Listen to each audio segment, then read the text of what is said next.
शायद आप में से बहुत कम लोगों को पता होगा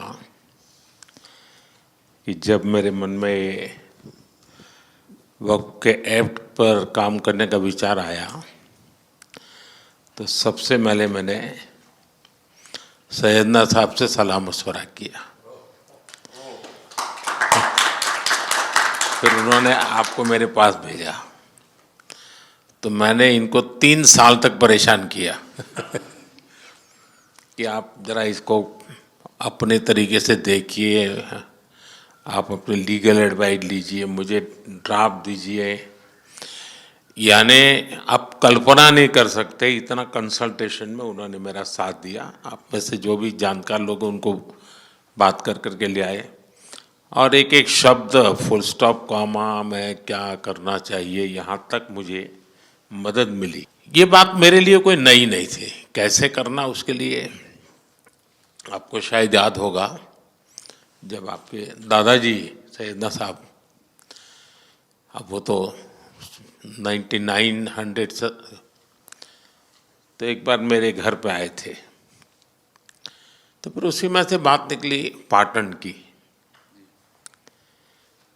अब एक व्यक्ति इस वक़्फ़ के नाम पे आप लोगों के लिए वो सबसे बड़ी श्रद्धा की जगह है, उसको दबोच के बैठा हुआ। अब मैं भारी कोशिश की मैंने खुद ने, यानी मुझे मालूम था कि कितनी पीड़ा आप लोग सह रहे।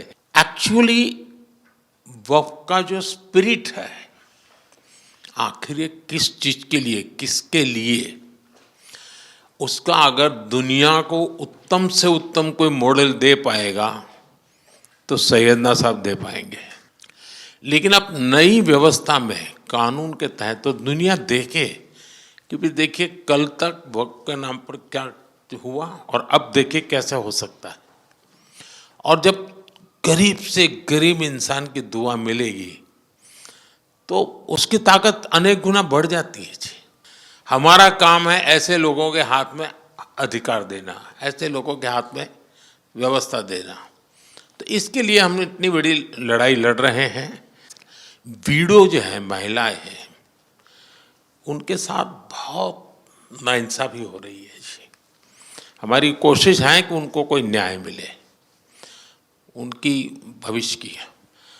अब कुछ परिवारों को पता नहीं होता है, संपत्ति ऐसे ही वक्त को करवा देते हैं और बैठ जाते हैं कुछ लोग।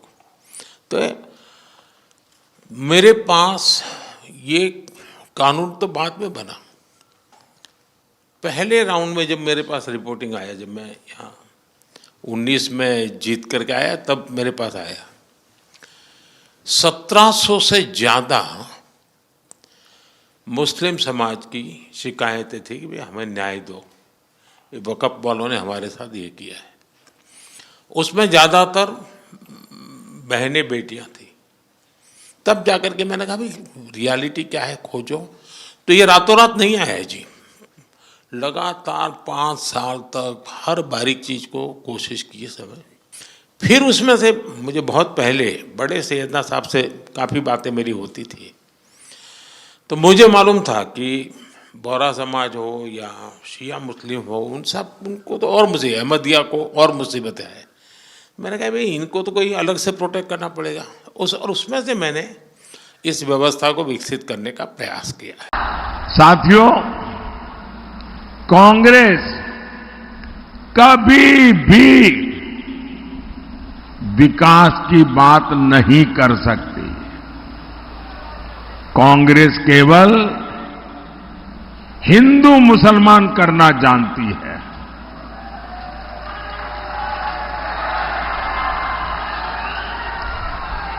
इनके लिए विकास का मतलब है सिर्फ उन लोगों का विकास जो उन्हें वोट देते हैं। कांग्रेस किस कदर हिंदू मुसलमान करती रहती है और मैं लगातार इसको एक्सपोज करता हूं। और जब मैं इनकी ये सारी बेईमानी बाहर लाता हूं तो इनको जो इकोसिस्टम है वो चिल्लाने लगता है, बोले मोदी हिंदू मुसलमान लाए। अरे मोदी तो ये जो हिंदू मुसलमान के नाम पर देश को तोड़ने वाले लोग हैं ना, उनका कच्चा चिट्ठा खोल रहा है।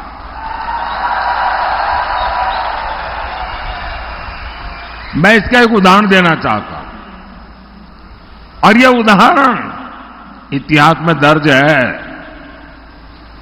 मैं कांग्रेस को चुनौती देता हूं,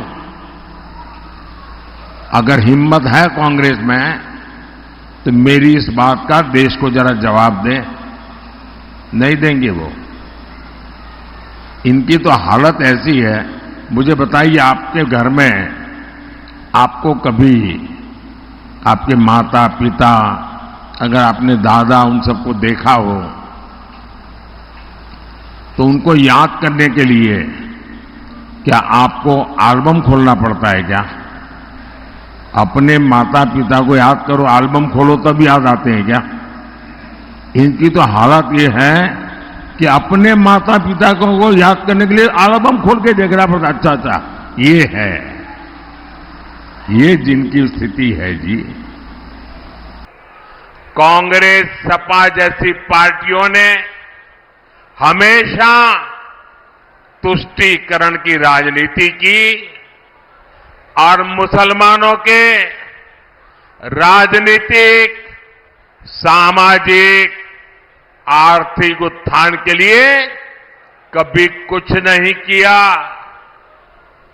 और जब मैं पसमानदा मुसलमानों की मुसीबत की चर्चा करता हूं तो इनके बाल खड़े हो जाते हैं, क्योंकि ये ऊपर के लोगों ने मलाई खाई है और ये पसमानदा मुसलमानों को भी उसी हालत में जीने के लिए इन लोगों ने मजबूर कर दिया है। साथियों, इसी क्षेत्र में 3 तलाक से पीड़ित कितनी ही बेटियों का जीवन तबाह हो गया था। और सिर्फ बेटियों का नहीं, और 3 तलाक के कारण मुसीबत में आई उस बेटी, उसके पिता, भाई, परिवार सब परेशान हो जाते थे।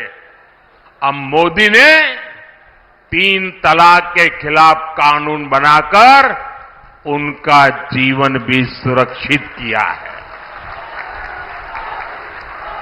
साथियों, बीजेपी सबका साथ, सबका विकास के मंत्र पर काम करती है।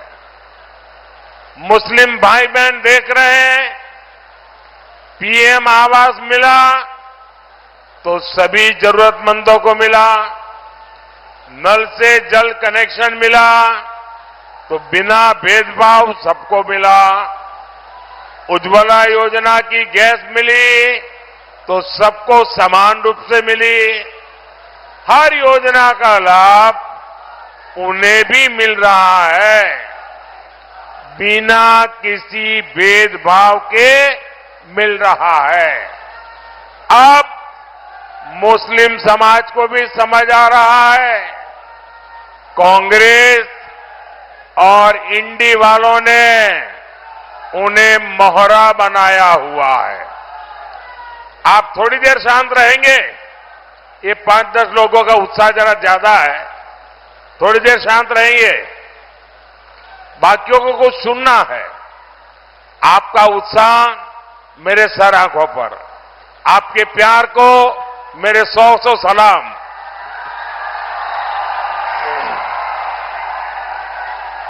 साथियों, कभी जिस कांग्रेस ने आजादी की लड़ाई लड़ी थी और कैसे बड़े बड़े दिग्गज कांग्रेस के साथ जुड़े हुए थे, महात्मा गांधी का नाम जुड़ा हुआ था, लेकिन आज देश एक स्वर से कह रहा है, आजादी की लड़ाई लड़ने वाली वो कांग्रेस तो दशकों पहले ही समाप्त हो चुकी है। अब जो कांग्रेस बची है उसके पास ना देश हित में नीतियां हैं और ना ही राष्ट्र निर्माण का विजन।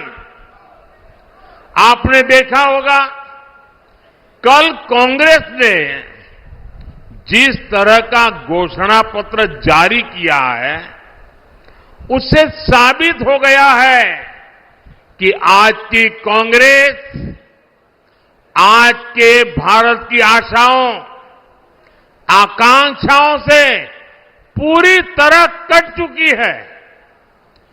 कांग्रेस के घोषणा पत्र में वही सोच झलकती है जो सोच आजादी के आंदोलन के समय मुस्लिम लीग में थी। कांग्रेस के घोषणा पत्र में पूरी तरह मुस्लिम लीग की छाप है और इस मुस्लिम लीग वाले घोषणा पत्र में जो कुछ हिस्सा बचा खुचा रह गया उसमें वामपंथी पूरी तरह हावी हो चुके हैं। कुल मिलाकर कांग्रेस इसमें दूर दूर तक नहीं दिखाई देती है।